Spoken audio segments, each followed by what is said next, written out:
Teater 1 telah dibuka. Para penonton yang telah memiliki karcis dipersilakan memasuki ruangan teater. Wanita ini namanya Zoyu. Ia adalah seorang pengacara di sebuah firma hukum kecil yang sering dibayar secara sukarela. Untuk membela kliennya yang kebanyakan berasal dari kalangan bawah, meski pendapatannya nggak seberapa, tapi Zoyu selalu sepenuh hati setiap kali ia menjalankan tugasnya. Suatu hari saat sedang di pesawat, Zoyu yang selalu ceria itu tiba-tiba menangis histeris hingga tanpa sadar membuat penumpang di sebelahnya panik dan buru-buru memberikan tisu. Saking sedihnya, Zoyu sampai nggak memperhatikan wajah si penumpang baik hati itu. Kini Zoyu malah sibuk meratapi nasibnya yang telah resmi menjanda di usia yang masih muda.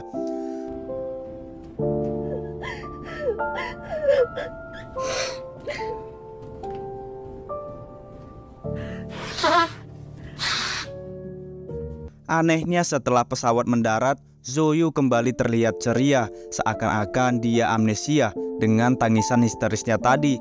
Dan sesampainya di rumah, Zoyu kaget saat mendapati adiknya yang bernama Xiaoye udah nggak sadarkan diri karena ingin mengakhiri hidupnya. Untungnya Xiaoye masih bisa diselamatkan. Dokter bilang Xiaoye mengalami depresi dan perlu mendapatkan perhatian yang besar dari keluarganya. Zoyu lantas mencari tahu apa yang sebenarnya terjadi dengan ngecek isi HP adiknya itu. Ia menemukan sebuah chat panjang lebar yang tertuju pada seorang cowok yang bernama Hizeng, di mana Hizeng ini adalah bosnya Xiaoye. Besoknya Zoyu menanyakan segala informasi tentang Hizeng kepada temannya, sekaligus partner kerjanya yang bernama Zanqi.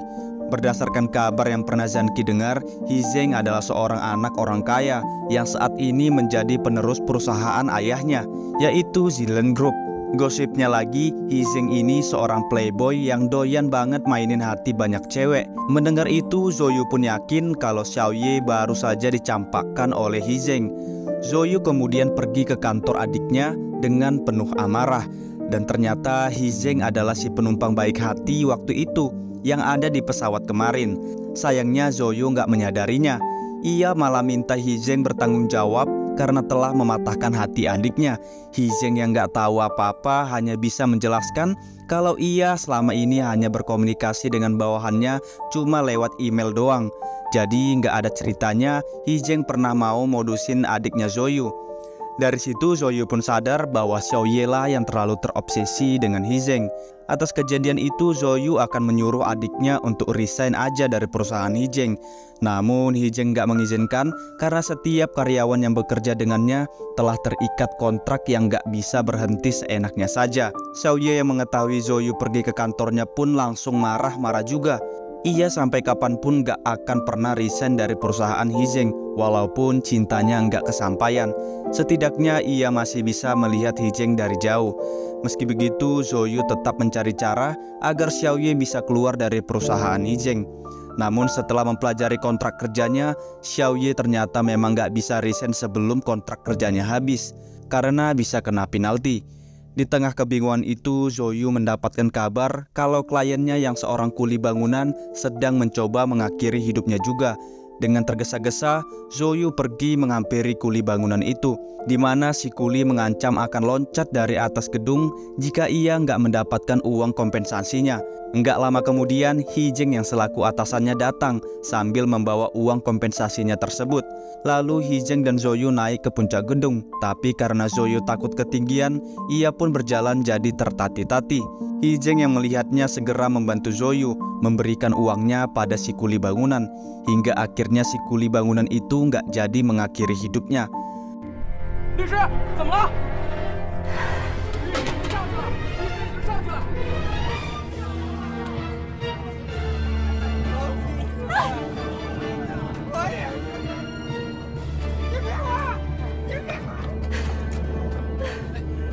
没骗你，你要这20万，不要！你别过来了！你别跳！这里有。好了，咱们下去。 Malamnya Zoyu mentraktir Hizeng makan di sebuah warung makan sederhana. sebagai ucapan terima kasihnya karena Hijeng telah membantu menyelamatkan kliennya. Lalu Zoyu membujuk Hijeng agar mengikhlaskan adiknya keluar dari kerjaannya. Tapi menurut Hijeng, daripada keluar, pindah ke apartemen lain. Merasa ide itu brilian, Zoyu pun setuju. Ia kemudian merasa bersalah karena pernah seuzon dengan Hijeng, padahal Hijeng gak seburuk yang ia bayangkan. Selesai makan, Hijeng pun menawarkan diri untuk mengantar Zoyu pulang. Tadinya Zoyu terus menolak, tapi karena hujan tiba-tiba turun dan Hijeng yang punya payung, mau gak mau Zoyu pun pulang bareng Hijeng. Keesokan harinya di bandara, Hijeng terlihat sedang menjemput teman masa kecilnya yang baru kembali dari luar negeri. Namanya adalah Sinyo. Diam-diam Sinyo ini naksir berat sama Hijeng. Makanya sehabis pulang dari bandara, Sinyo nggak mau turun dari mobil Hijeng. Pokoknya kemanapun Hijeng pergi, ia harus ikut. Namun Hijeng dengan 1000 akalnya berhasil membuatnya turun dari mobilnya. Sementara itu, kabar tentang Zoyu dan Hijeng yang berhasil menyelamatkan seorang kuli bangunan viral dan jadi trending topik di mana-mana. Gara-gara itulah si bos meminta Zoyu membujuki Hijeng agar mau bekerja sama dengan firma hukumnya untuk menjadi badan penasihat hukum yang baru di perusahaan Hijeng. Jika berhasil mendapatkan posisi tersebut, dalam setahun mereka bisa mendapatkan gaji besar 1 juta yuan atau sekitar 2 miliar rupiah. Kalau Zoyu sampai menolak melakukannya, si bos mengancam akan mengakhiri hidupnya saja.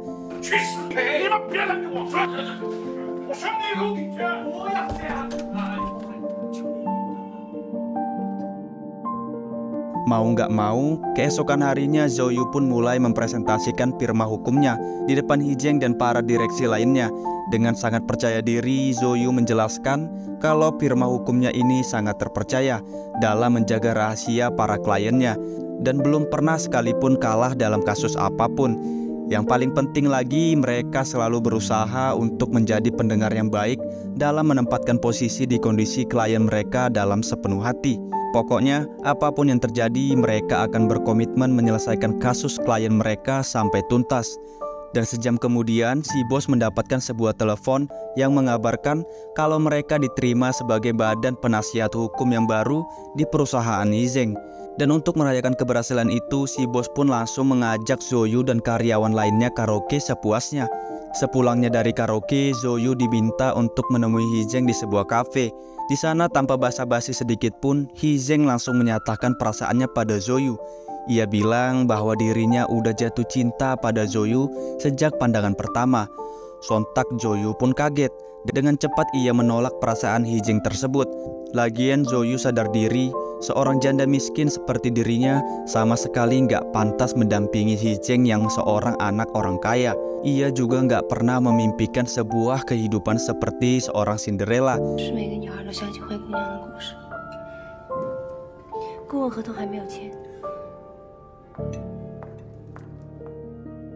Di rumah, Xiaoye curhat ke Zoyu betapa galaunya ia sekarang karena baru aja dapat kabar dirinya dipindahkan ke apartemen lain, yang mana ia jadi nggak bisa ngeliatin Hijeng lagi. Mendengar itu, Zoyu minta adiknya untuk berhenti ngehaluin Hijeng supaya cepat move on.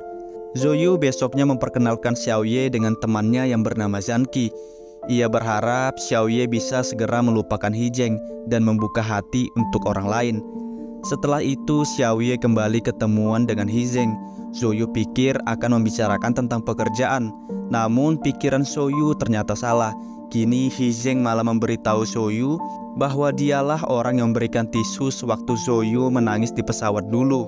Di situ Zoyu beralasan kalau ia menangis bukan karena rumah tangganya cuma bertahan selama 3 tahun, tapi karena uangnya terkuras habis untuk beli tiket pesawat paling mahal. Nggak ingin Hijeng terus mengungkit masa lalunya, sekarang gantian Zoyu yang nanyain balik ke Hijeng. Ia dengar Hijeng adalah seorang yang playboy dan kini sebentar lagi Hijeng akan menikah.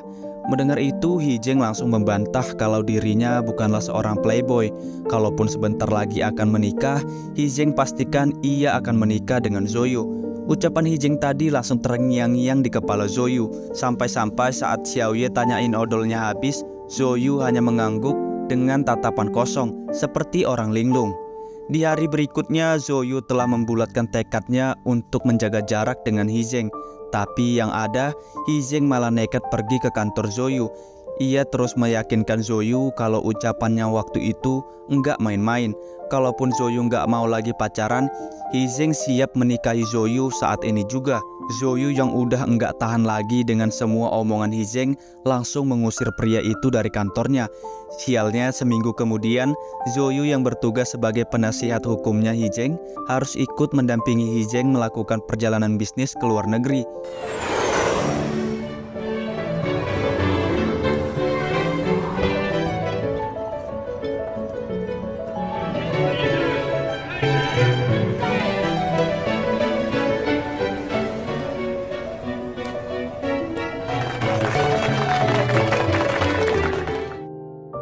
Suatu hari, salah seorang pegawai Hizeng cerita kalau atasannya itu telah kehilangan ibunya sejak masa kecil, di mana ibunya itu meninggal bunuh diri tepat di depan kedua matanya Hizeng.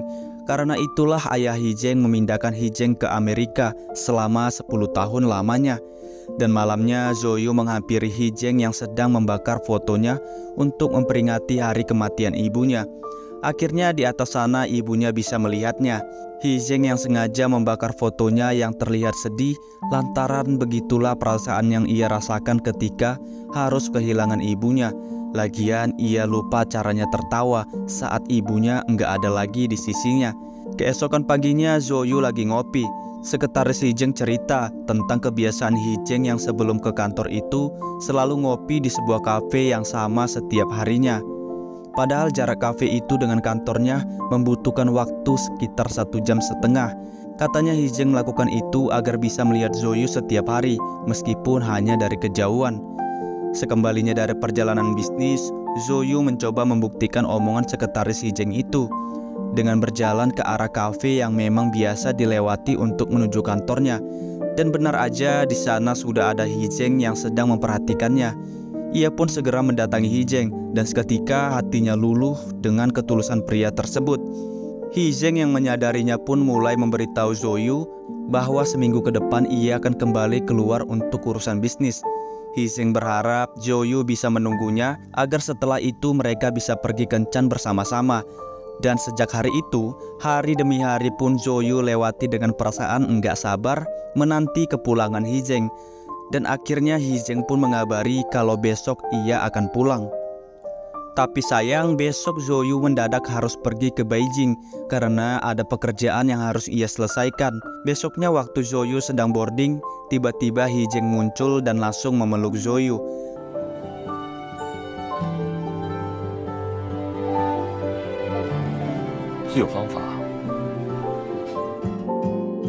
Ternyata Hizeng telah membeli tiket pesawat ke Beijing juga. Dan sesampainya di Beijing, mereka berdua segera pergi kencan. Di tengah kencan itu, Zoyu membelikan Hizeng sebuah syal yang sangat sederhana. Namun kalau Hizeng yang memakainya, pasti akan terlihat mewah.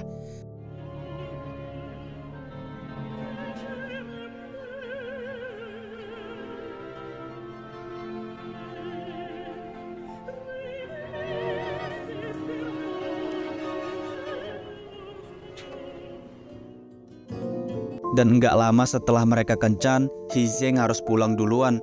Meski begitu, Hizeng telah menyiapkan apapun yang Zoyu butuhkan, mulai dari mobil, jemputan, sampai kartu kredit. Berhari-hari kemudian Zoyu pun pulang. Ia lalu pergi ke rumah Hizeng. Dan sewaktu lagi bermesraan, Sinyo tiba-tiba datang sambil membawakan bunga dan makanan. Saat Hizeng mengenalkan Zoyu sebagai pacarnya, terlihat Sinyo sangat cemburu. Apalagi saat ini Hizeng bilang kalau mereka akan secepatnya melangsungkan pernikahan. Tapi ternyata Hizeng harus kembali pergi ke luar negeri yang kemungkinan akan sangat lama karena saat ini bisnisnya sedang kacau balau.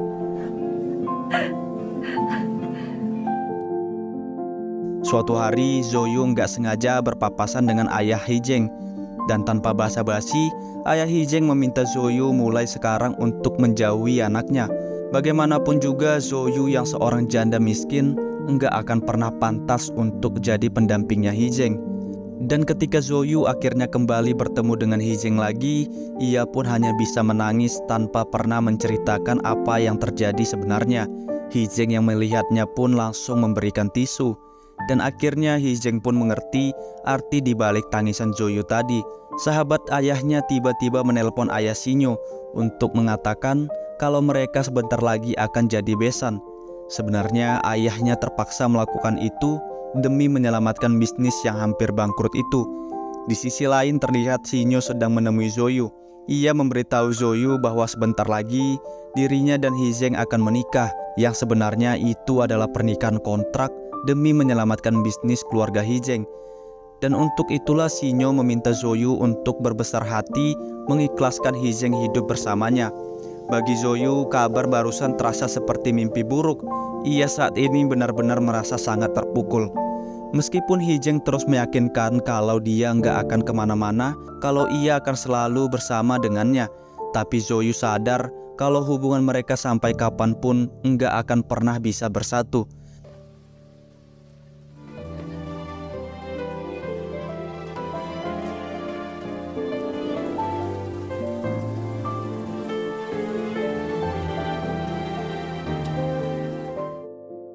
Besoknya dengan setegar mungkin Zoyu pergi menemui Hizeng dan Sinyo untuk menyerahkan surat perjanjian pranikah mereka berdua. Dan dengan sangat berhati-hati, Hizeng pun harus menandatanganinya. Mungkin tadi Zoyu masih bisa tersenyum, tapi kini dia udah nggak bisa lagi menahan tangisnya. Halo,别哭了，别看。舍不得你，我真的舍不得你了。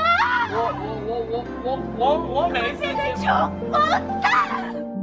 Dan begitu pun yang Hizeng rasakan, ia terus terbayang-bayang akan kenangan indahnya saat bersama Zoyu. Di hari pernikahan Zanki, Zoyu datang bersama Xiaoye. Ketika melihat Hizeng juga datang, Zoyu pun lantas buru-buru pergi dari sana. Namun Hizeng berhasil mencegahnya dan memeluk Zoyu seerat mungkin. Dan tanpa mereka sadari, Xiaoye melihat semuanya itu. Hizeng lalu mengajak Zoyu berbicara dari hati ke hati. Ia terus meyakinkan Zoyu kalau dia nggak akan pernah bisa berpaling dari Xiaoye. Lagian Hizeng nggak ingin mengulangi kemalangan ibunya yang tersiksa menjalani pernikahan tanpa cinta. Makanya Hizeng ingin membatalkan pernikahan itu dan ngajakin Zoye pergi ke luar negeri untuk memulai semuanya dari awal lagi. Ketika hati Zoyu akan luluh, mendadak Xiaoye menelponnya. Di telepon itu Xiaoye bilang kalau dia sudah mengetahui semuanya tentang hubungan Zoyu dan Hizeng. Kini ia sedang bersiap-siap akan loncat di sebuah gedung bangunan proyek milik Hizeng. Dengan cepat Zoyu dan Hizeng pergi menghampiri Xiaoye yang terlihat sangat frustasi. Ia terus mengatai Zoyu adalah orang paling jahat di dunia ini karena telah menusuknya dari belakang. Padahal selama ini ia yang cinta mati dengan Hizeng. Tapi kenapa Hizeng malah jatuh cinta dengan kakaknya? Merasa udah nggak ada gunanya lagi, Xiaoye pun nekat menjatuhkan dirinya. Dan sekuat tenaga Hizeng menahannya.